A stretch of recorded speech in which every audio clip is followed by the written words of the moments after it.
Assalamualaikum warahmatullahi wabarakatuh. Alhamdulillahirrahmanirrahim. Wassalatu wassalamu ala asyrafil anbiya wal mursalin wa ala alihi wa sahbihi ajma'in. Subhanaka la ilma lana illa ma 'allamtana innaka antal alimul hakim. Rabbi syrah li sadri wa yassir li amri wahlul 'uqdatam min lisani yafqahu qawli. Alhamdulillah. Syukur kepada Allah SWT kerana petang ni dapat kita jumpa, kan? Dan susah nak jumpa sesuatu debat, janganlah duduk jauh-jauh, okeylah sikit. Macam tak sudi kan. Tapi tak apa, kita duduk kat grandstand. Makna berbumbung kan. Jadi tiket yang paling mahal sekali grandstand lah, kan. Jadi apa pun hari ni saya kongsi, saya gemar buat pengisian petang ni simple lah. Yang simple aja pengisian petang ni. Yang mana tajuk hari ni halangan nak buat baik. Itulah kan, kita nak buat baik ada je halangan. Kan? Halangan dia apa? Kadang-kadang dah pakai baju lawa-lawa, tadi buat kata Haji Ali tadi, jauh daripada masjid, jauh daripada surau, bila nak pergi aktiviti baru bersiap nak pergi je, bini dah cakap pula, abang malam ni jadi tak pergi pasal malam tu. Dah tak jadi pergi. Baru siap-siap anak pula, bah. Jadi tak kita nak pergi kedai apa tu? Jadi tak kita nak pergi bandar? Macam-macam. Jadi manusia ni boleh terhalang oleh macam-macam benda. Tetapi dua asas utama yang menjadi penyebab kepada terhalangnya kita berbuat baik. Yang pertama namanya hawa nafsu, yang keduanya keraguan. Tadi tu hawa nafsu lah. Yang tadi yang bini ajak, masa tu lah dia ajak kita pergi ke bandar, masa tu lah ajak makan luar, kan?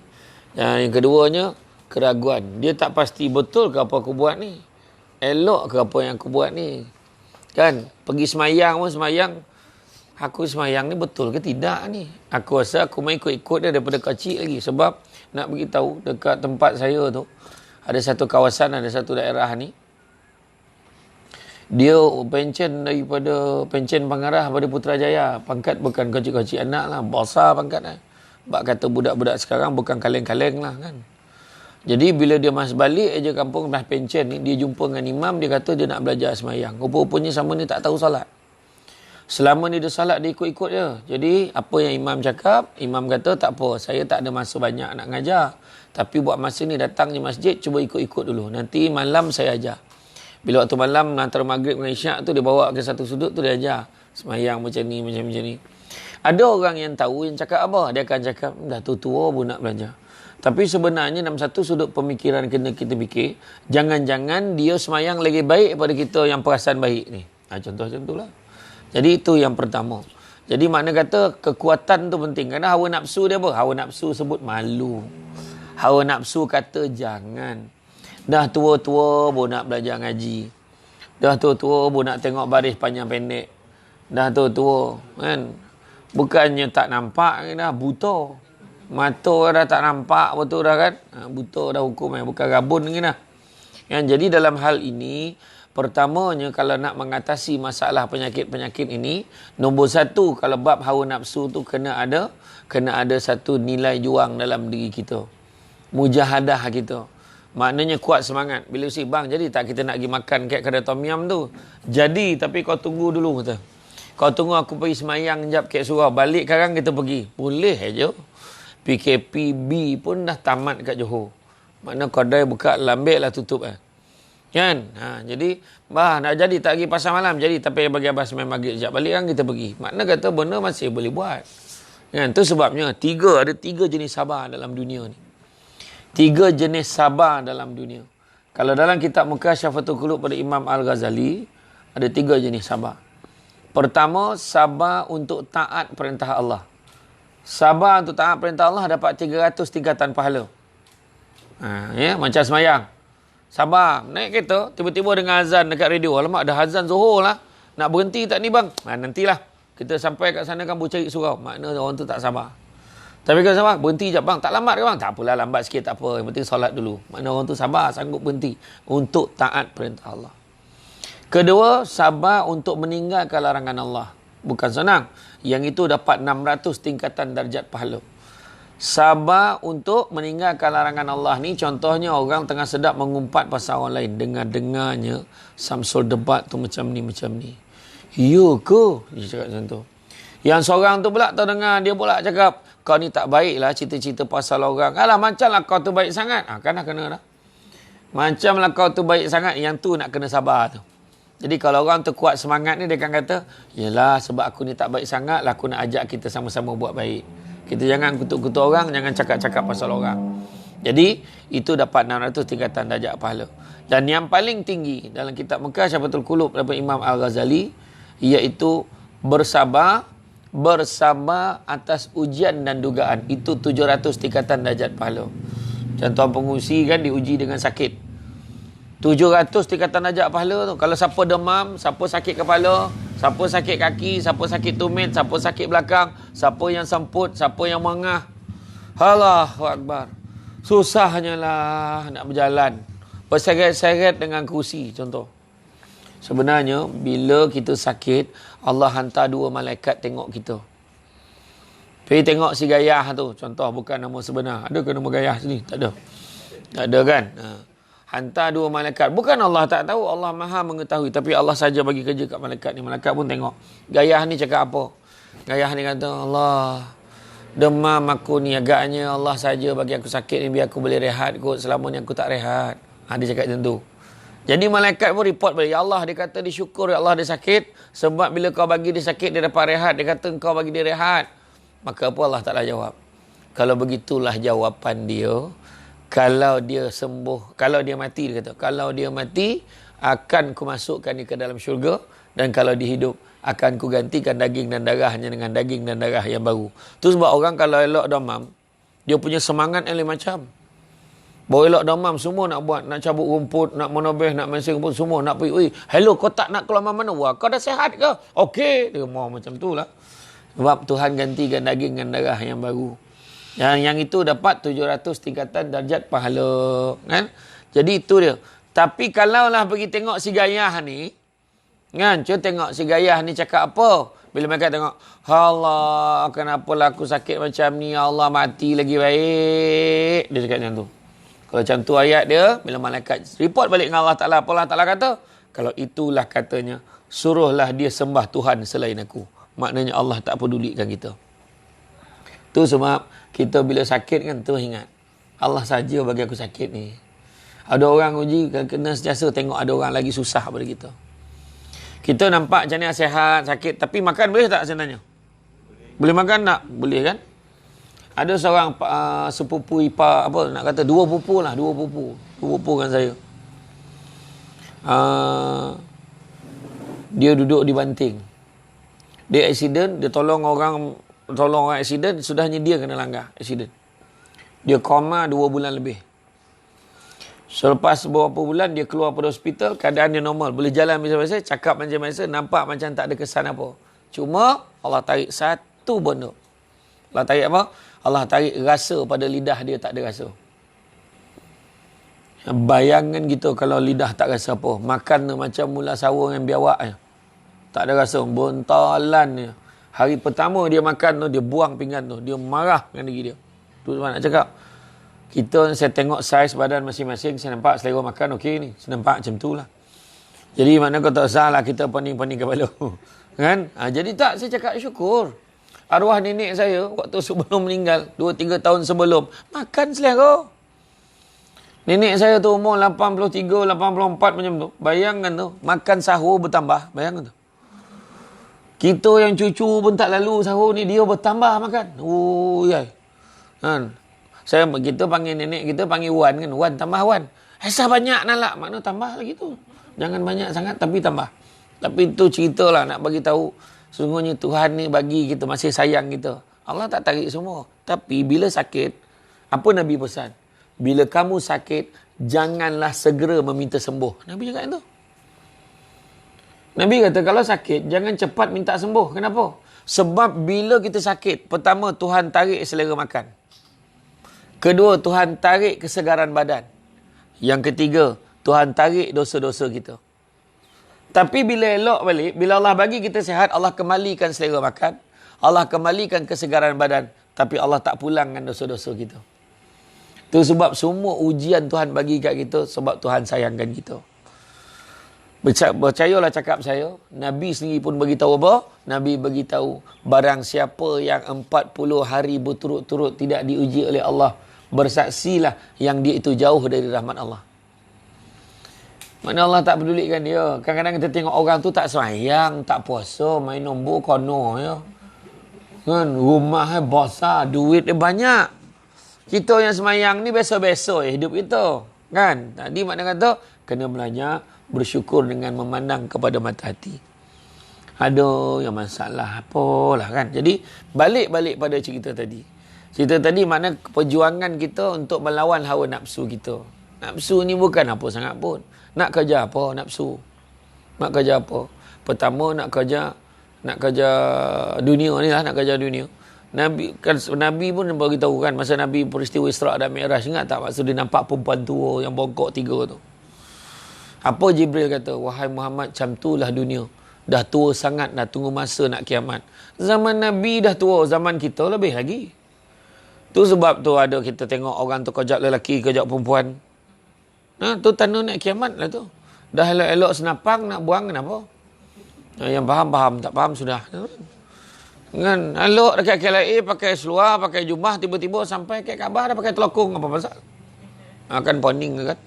Saya tak cakap sesiapa lah, ni contoh kan? Jadi makna kata kita ni tanda-tanda kiamat dah dekat. Jadi apa kita nak kerja dunia ni lagi? Nak kerja dunia ni buat apa? Sementara aja sifat dia. Tapi bukanlah maknanya kita dah siap-siap beli kain kapan balut diri sendiri. Dia tak boleh lah hidup lah, standby nak mati lah. Standby tu elok, tapi tak adalah macam tu pun. Maksudnya persediaan. Macam orang tu dulu. Dah siap dah kain batik lepeh ni, kat pelaci ni ya. Mak mati besok. Ni tahu ambil kat laci bawah ni. Jangan bagi malu keluarga kita. Oh, nampak tu. Orang dulu-dulu KL tu, kain pun tak ada. Ada orang tu kain pun tak ada. Bukan kata kain batik lepeh. Semua terlepeh. Kan, semua terlepeh lah kau. Tu masalah tu kan. Jadi itulah dia. Kan? Jadi makna kata, dia kata dalam hal ni, dunia ni tak salah kita kejar. Tanda orang gila dunia. Pertama, dia gila kat lelaki, dia gila kat perempuan. Maksudnya, dia gila dekat isteri dia. Dia gilakan suami dia. Ada orang elok pergi surau, pergi masjid. Jauh masjid tu pergi. Semenjak kahwin langsung tak pergi. Nampak kahwin muda pula, langsung tak pergi. Dah tak jumpa jalan pergi surau. Ada orang macam tu. Kan? Tapi suami sementara. Kan? Suami I bagi I 2,000 sebulan. You ada? Wah, dia cakap macam tu. Kan? Besok tu tengah makan, dia joget dekat bini, tercakik sudu, mati. Kan? Yang bini pun sama. Bini I yang paling pandai masak dekat JMS ni. Kat Jalan Mamat Saleh ni, isteri I paling pandai masak. Kan? Apa besok tu samput nak masak kerja. Samput meninggal lah. Tak bangun subuh tu, mati. Hilang yang pandai masak tu. Dah nampak dia makan dekat kedai restoran asam pedas madu 3. Dah kat situ pula diam dah mencari madu pula deh. Contoh kan. Dan begitu juga yang keduanya kita tengok orang tanda gila dunia ni dia gila apa? Dia gila pangkat. Kedudukan, harta. Kalau kita tengok kedudukan pangkat, dia jadi pegawai. Dia jadi DO. Dia jadi pegawai kanan. Tak kisahlah apa-apa jawatan sekalipun. Jadi pegawai yang besar mana sekalipun, sampai masanya jawatan tu bagi kat orang lah. Bagi kat orang. Kalau kita tanya lah orang, kalau tanya orang yang apa? Tanya orang yang ni, yang pencen-pencen ni, berapa ramai yang pencen dulu, bukan kau cik anak pernah jadi pegawai. Tapi ayat yang paling mahal sekali apa? Ayat paling mahal, tiba-tiba dah pencen. Macam baru semalam aja pencen. Kan? Tu tanda-tanda apa? Tanda-tanda apa? Ingat tak dulu? Masa dulu, lambatnya nak buka puasa. Dulu. Lepas tu cepat nak buka puasa, tapi lambatnya nak raya. Tiba-tiba hari ni kita cakap, baru je puasa itu. Dah nak puasa dah bulan 3 ni. Bulan 3, bulan 4 ni nak puasa balik. Tu tandanya apa? Tanda nak mati, tak ada cepat masuk dah. Memang nak mati dah tu. Tu yang paling simple sekali. Budak-budak dia akan rasa masa panjang. Kita ni yang makin berusia ni makin cepat masa berlalu. Saya rasa macam Macam baru semalam saya sampai Pontian. Rupanya dah banyak hari dah kat sini. Apa tak Haji Ali bawa mentah darah kau jual. Aduh, kau dah makan di bawah tak boleh.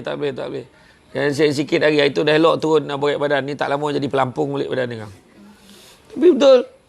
Kan? Jadi sementara jawatan kita. Dan begitu juga yang ketiga, harta. Kereta baru berapa lama kereta baru? Hilux VR 6715.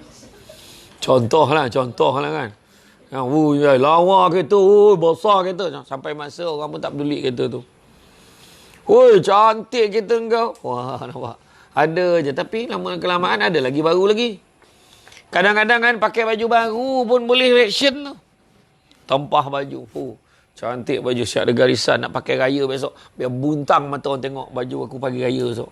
Tiba-tiba PKP. Masa bila lah nak pakai padan muka kan. Sepapan tempah kat Cina tu. Kan? Tapi tak boleh pakai sebab PKP. Jadi nak buat apa tu? Macam tu lah tuan-tuan dan puan-puan sekalian. Jadi kuatkan semangat kita. Jangan sibuk nak kerja dunia. Sebab Allah Ta'ala beritahu apa? Allah Ta'ala beritahu dalam surah Asy-Syura ayat 20. Barang siapa yang mengejar keberuntungan akhirat, nescaya Allah akan tambahkan keberuntungannya itu. Maknanya dua-dua dapat. Dunia dapat, akhirat dapat. Tapi barang siapa yang mengejar keuntungan dunia, nescaya kami akan berikan sebahagian saja daripada keuntungan dunia itu. Malahan tidak akan pernah ada di dalam hatinya rasa bahagia. Maknanya tak usah kita kejar dunia ni. Makin lama orang yang kejar dunia sudahnya manung, duit banyak tak boleh buat apa. Ya. Sementara dunia ni, kalau kita tengok dulu kan dekat Pontian ni, mesti ada satu rumah besar yang kita, lawa rumah tu. Dulu kita pernah cakap, kalau aku ada duit, aku nak buat rumah macam tu. Hari ni orang peduli pun tidak rumah tu. Dah berlambak rumah besar kat Pontian ni dah. Kan? Nak tunjukkan sementara. Makin lama makin dah lah baru, besar pula, design baru pula. Kan? Itulah dia. Dan begitu juga yang kedua, keraguan. Betul ke apa aku buat ni? Betul ke cara aku buat ni? Simple aja. Itu tak ada cara lain, caranya datang program macam ni. Maksudnya, datang majlis ilmu. Pergi belanja. Tak tahu, tanya. Kita jangan dah tak tahu, kita biarkan tak tahu tu. Kan? Cucu balik daripada belajar ngaji. Belajar kelas fardu ain. Dia balik, dia tanya atuk. Assalamualaikum, Tok. Tok pun tanya. Kau daripada mana? Daripada kelas ngaji. Daripada kelas fardu ain. Kau belajar dengan siapa? Zazah Jamilah. Jamilah? Zazah yang lawa tu? Zazah yang lawa tu? Hari ni kau belajar pasal apa? Hari ni belajar pasal malaikat. Malaikat apa belajar? Malaikat Jibril. Tok nak tanya. Malaikat Jibril dia buat apa? Turunkan wahyu. Pandai cucu Tok. Tapi Tok kan, dah dia tanya Tok dia pula. Apa dia? Kan lepas Nabi Muhammad kan, dah wafat kan, dah tak ada dah wahyu turun kan? Kenapa pula? Habis kan Jibril buat apa? Dah hura Tok. Apa pula aku nak jawab ni? Tak pernah orang tanya soalan tu. Mana ngetuk apa bono pula aku nak jawab ni. Kan? Macam ni lah kau pergi tanya nenek kau. So tanya nenek pula. Nenek pula berlari pergi singki. Buat basuh pinggan. Nenek bising lah pergi tanya Tok lah. Nenek cakap tu kan. Tok dah menggigil. Apa pula aku nak jawab ni? Apa pula aku nak jawab ni? Tok pegang surat khabar dah menggigil lah. Tok cakap lah Tok. Jibril buat apa Tok? Sudahnya Tok lipat surat khabar. Dia tak ada jawapan lain. Tu satu yang dia terfikir. Jibril dengan Tok kau sama makan pencen. Kurang asam betul. Jangan pukul kata. Kalau tak tahu, cakap tak tahu. Kan? Entahlah nak. Tak ada siapa yang tahu Jibril buat apa. Allah jualah yang maha mengetahui. Jangan-jangan Jibril tengah tengok sekarang ni kau buat apa. Jangan tanya soalan tak ada faedah ni. Kan? Alah Tok. Yalah nanti Tok telefon pejabat agama. Pejabat agama pun huru-huru tak boleh jawab. Pejabat agama lah telefon pejabat mufti. Sudahnya pejabat mufti panggil maju fatwa, mesyuarat, bincang. Jibril buat apa? Tu yang bincang kan? Tak ada. Jadi makna kata, tu dia kita belajar. Mana tak tahu kita belajar. Jangan malu. Jangan malu lah Ustaz. Saya pergi semayang pun pakai kursi semayang. Apa nak malu pula? Ustaz semayang dah sakit lutut. Ada Ustaz dalam WhatsApp tu cakap. Ustaz cakap apa? Ni semua mazhab kursi tu. Jangan dong cakap Ustaz Poning tu. Dia Ustaz tu tak sakit lutut, dia tahu apa. Kan? Tapi kenalah ada cara. Dia kena faham kursi macam mana kita nak pakai bila kita semayang. Kursi yang kecil tu. Jangan sampai ganggu saf. Janganlah duduk depan. Ni dah lah kursi, duduk depan sekali. Kan? Lepas tu lain lah kursi, tak kursi. Sofa bawa. Itu sah pandi betul kan. Kena belajar macam mana. Kemudian macam mana cara rukuk. Macam mana cara sujud dia. Jadi mana ada perbezaan antara rukuk dan sujud. Jangan sama je. Mesti ada perbuatan ni. Dia ada lebih sikit usaha dia tu. Jadi itu semua kena belajar. Kena belajar. Kalau tidak mana kita nak tahu. Kan? Jadi tuan-tuan dan puan-puan sekalian. Itulah dia hari ni. Mana dua perkara yang menghalang kita buat baik. Hawa nafsu dan juga keraguan. Hawa nafsu, kita kena berjuang sungguh-sungguh. Hawa nafsu akan kacau kita sampai ke saat akhir. Sampai nak mati pun nafsu kacau kita lagi. Ikut aku. Kau nak tak air ni? Setan mengajar kita. Tapi kena kuat semangat. Kan? Begitu juga yang keduanya. Yang kedua keraguan, nak atasi keraguan adalah dengan ilmu. Kan? Dengan ilmu. Jadi, tuan-tuan dan puan-puan sekalian, insyaAllah itu saja untuk petang ini. Alhamdulillah, syukur sangat-sangat. Dapat kita bersama dalam sesi petang ni. Simple je. Dia orang kata namanya perkongsian santai petang-petang. Kan jadi sebab saya bila dah nampak ada makanan dah terhidang kat meja jadi makruh camah dah lama. Jadi ini adalah faktor-faktor yang saya kena ambil kira lah tu. Jadi itu saja daripada saya. InsyaAllah saya akan berada di Pontianak selama 2 minggu. InsyaAllah kita jumpa di lain kesempatan. Assalamualaikum warahmatullahi wabarakatuh.